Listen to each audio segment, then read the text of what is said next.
Hi everybody, welcome back.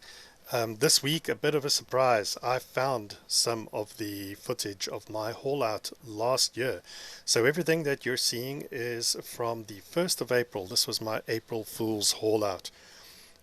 You'll see that that's the marina towing me out and taking me to the yard. Unfortunately, at this point, we didn't have a motor. The motor blew a week before we hauled out, so that wasn't ideal. And in fact, we're still struggling with issues on the motor.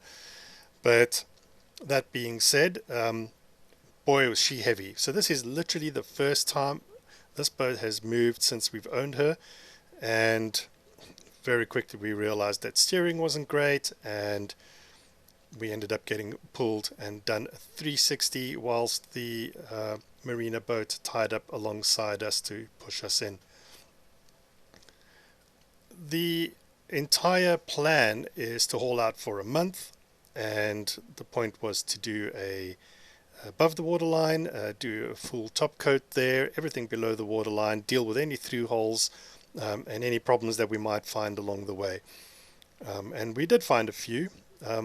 All in all, not the worst I've ever seen, but very quickly I realized working alone, there was no way I was going to get it done. So I think about a week and a half in, I had to put the camera down and just get on with the work. I had help the first weekend, and I had help the second weekend with some painting, but most of the time I was alone, and I did have to do some glass work, and you'll see some of that here. I wasn't very detailed, so it's mostly sanding and painting, but I thought you guys might enjoy it, so let me put this together and see how far we go.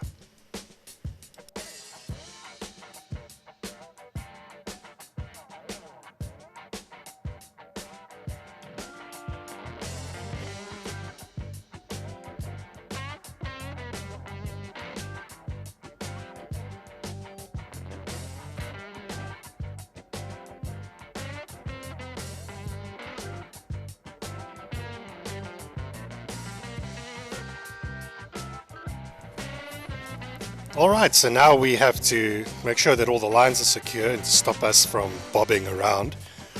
I don't want to go too far back because I don't want to smash our wind vane up against the concrete. But I've done a few of these now, so I'm pretty sure how to go about it. What I didn't expect was just how big this boat actually is.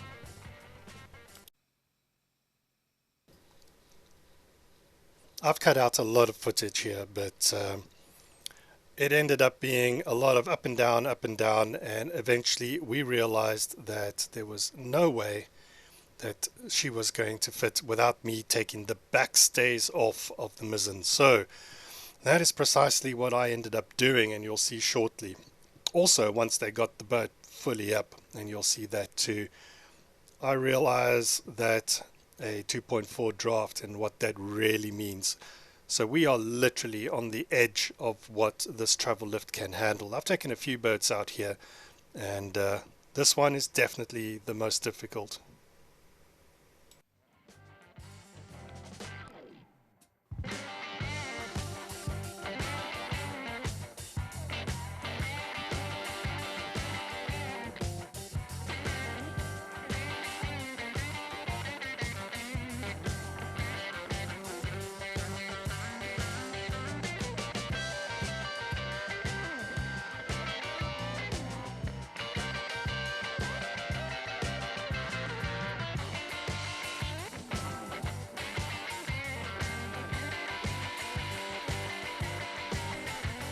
And with each subsequent lift, it became more and more obvious what we needed to do.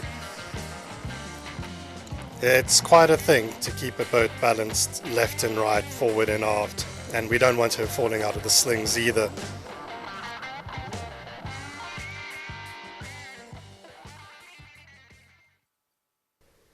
And so out comes the ladder, and I'm aboard and going to grab my tools, and it's time to start working on the backstays and taking them all off. This led to a problem later on, and I probably don't have any footage of it, but when we put everything back together, and the whole time that she was standing on the hard, the port aft chain plate broke.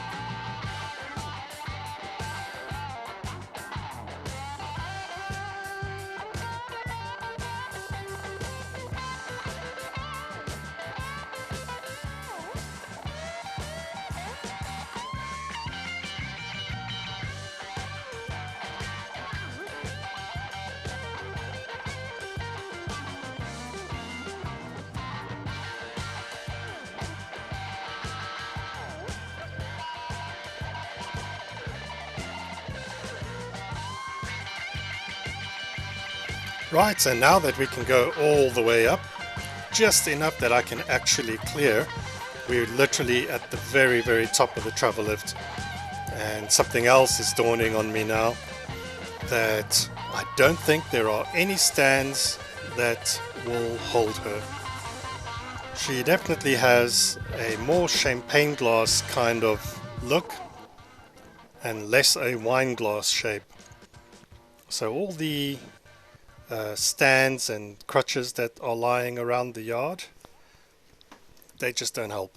And so I think I spent the first night in the sling, just lowered down to the ground, and the next day the guys at the yard welded up some new stands so that I could actually be put down flat.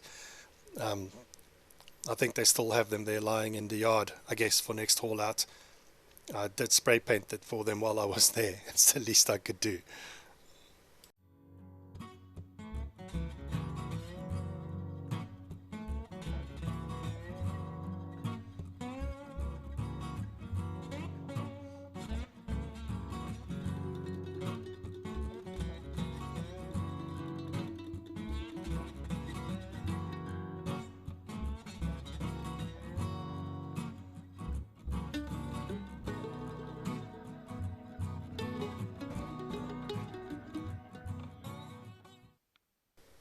Okay, now this is the first time I've actually seen under the boat, definitely out of the water, and there's a lot of slime on the boat, a lot of growth, but nothing really heavy.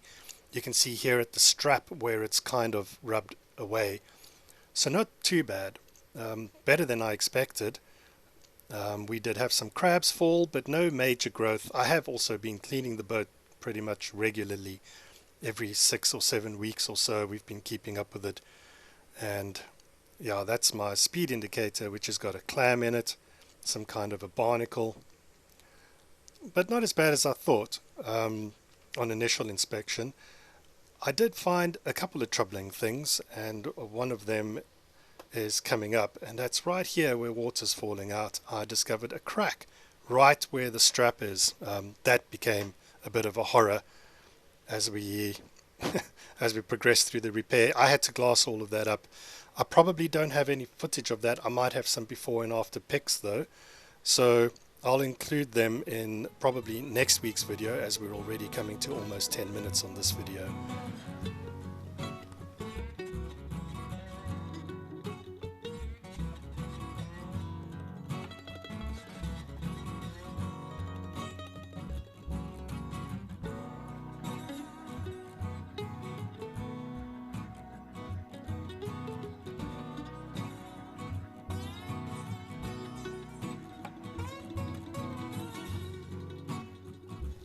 Alright, straight to work.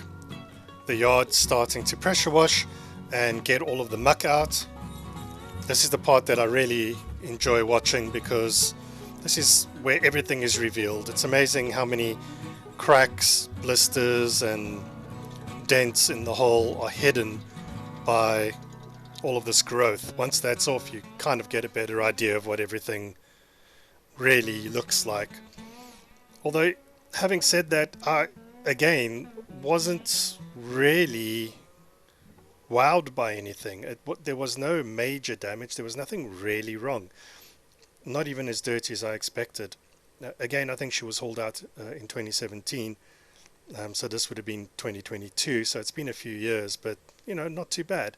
She's lasted well, and the anti-foul, there's still a little bit of it on, but obviously that's got to get done. I had decided, regardless, that I was going to sand everything away and build up from primer again, at least once, so that I know what the condition is and I know what the state of the hull is when I go back in. I mean, the next time I haul out, all I'm going to do is top up anti-foul. I don't want to do any major repairs. So this month I have to deal with just about everything that I can possibly deal with. It's not cheap being on the hard for those of you who've done this.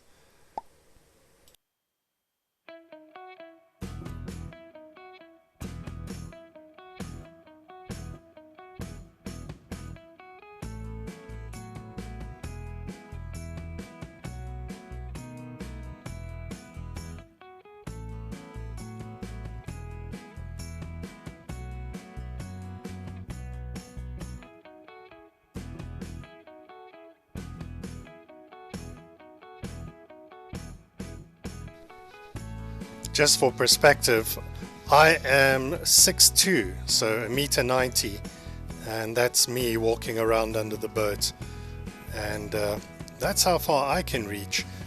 And she's only lifted up about 10 centimeters on some railway sleepers, so I can't reach the waterline with my hands at all. So she's a big girl.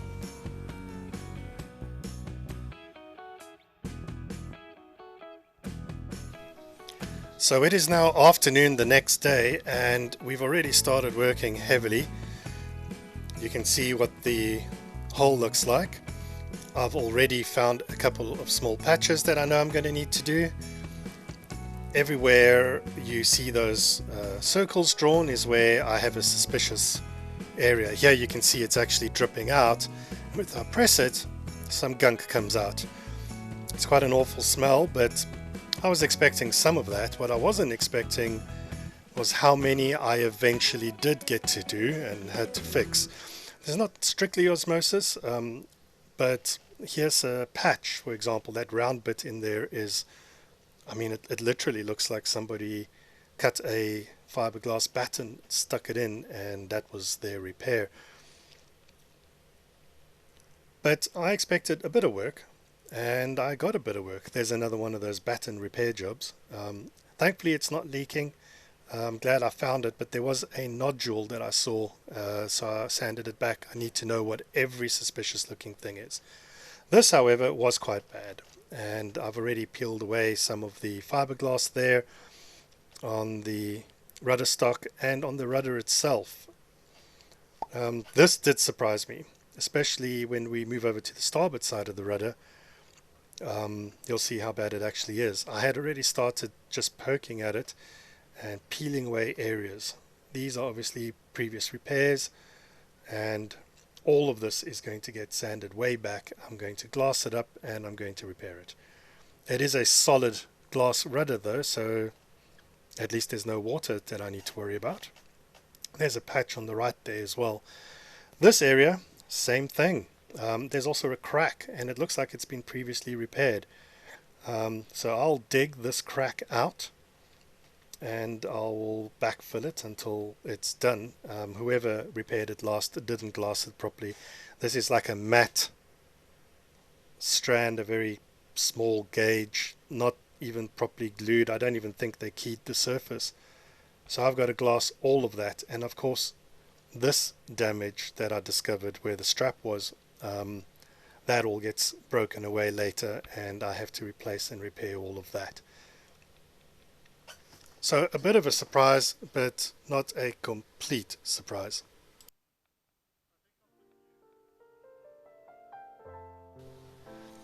And as the cheesy lounge music plays us out, I needed this to calm me down because I'm having post-traumatic stress from remembering all of the work that was done on this boat, largely alone, but I had occasional help.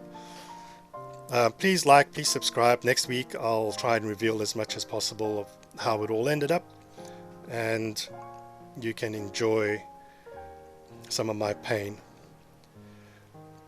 Here's another patch that's going to need to happen, and I did manage to get this all sorted, so still don't know if it works, however. But anyway, we'll see you next week. Thank you, everybody. See you next week. Bye.